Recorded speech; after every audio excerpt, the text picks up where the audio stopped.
welcome back again to my channel, and for today's video we're gonna be doing the episode 4 of the American Dream. So if you're interested, just keep on watching.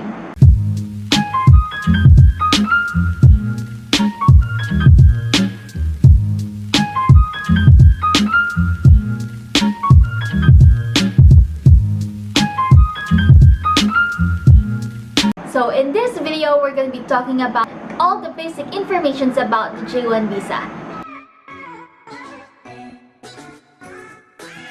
The J1 Cultural Exchange Program is a non-immigrant visa which is issued by the U.S. Department of State, which allows foreign nationals to enter the U.S. to participate in an internship or training programs with an American company up to 12 months for hospitality programs. International participants gain practical experience to help reinforce their academic studies and enhance their career through a structured training program and improve their knowledge of American business culture. So a lot of you are asking if you will get paid. Yes, you are. The training is paid and you will be treated just like an American employee. You can expect to earn the following amounts. Front office between $9.50 to $16.10 per hour. For food and beverage, it is average of $12 per hour, includes gratuity. For culinary, between $9.50 or $16.10 per hour. This is in a US dollars currency.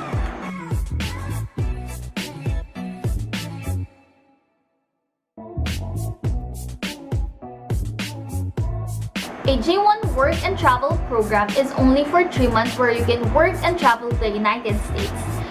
J1 interns are either currently enrolled in or have graduated from their hospitality degree programs within the past year, while the J1 trainees have graduated from university more than a year ago and have at least 1 year of hospitality experience or have 5 years of hospitality experience before enrolling in the J1 program.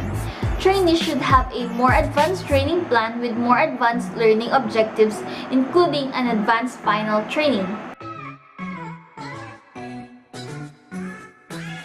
For the food and beverage department, it may include the following. You can be a food server, you can be a host, you can be in food service or beverage service, you can also do banquet or catering service and the food retail service. For front office department, front desk, reservation, concierge, PBX, or night audit.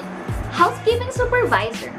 This position offers you the opportunity to learn and practice the daily essential functions of a supervisor in the housekeeping department.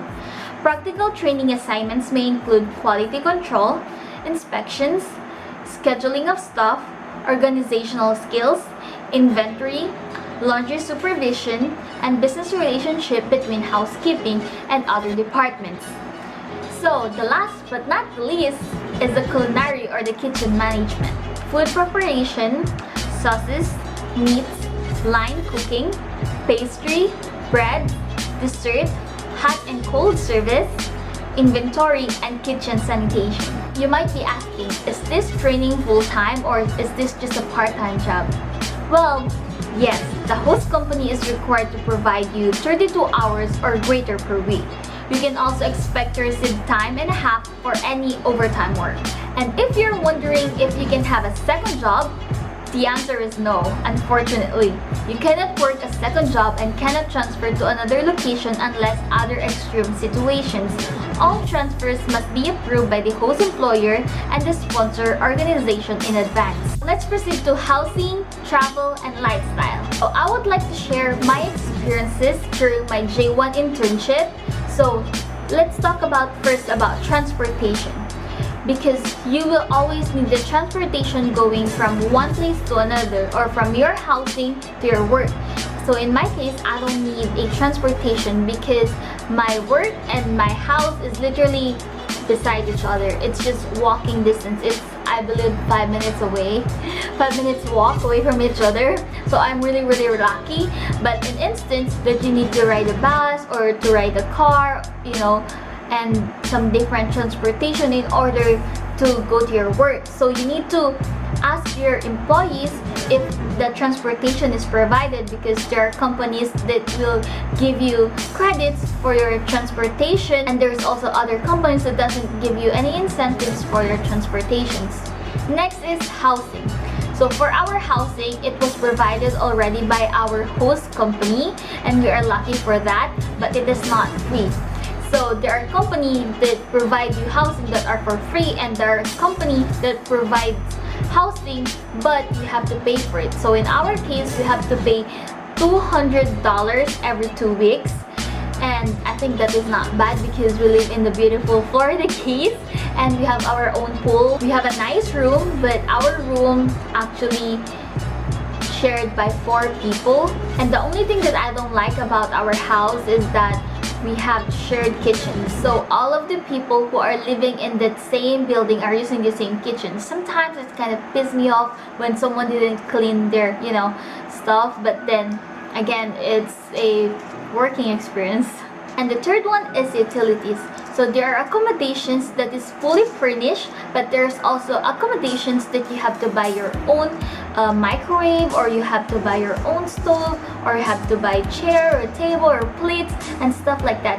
So you need to ask your host company or whoever your accommodation provider if everything is included, or if the house is fully furnished, or if there's anything that you can brought into, is there anything that is not allowed to bring, or just the basic house rules, so you have ideas what to do and what not to do. So I know that this program is long. It's gonna be a 1 year away from your family and your friends. So if you're wondering if your family can visit you or your spouse can visit you, yes, they can.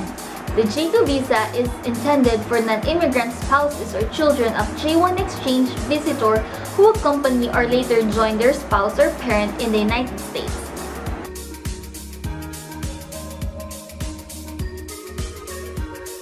So this is a 1-year internship, a 1-year commitment to your job without seeing your family.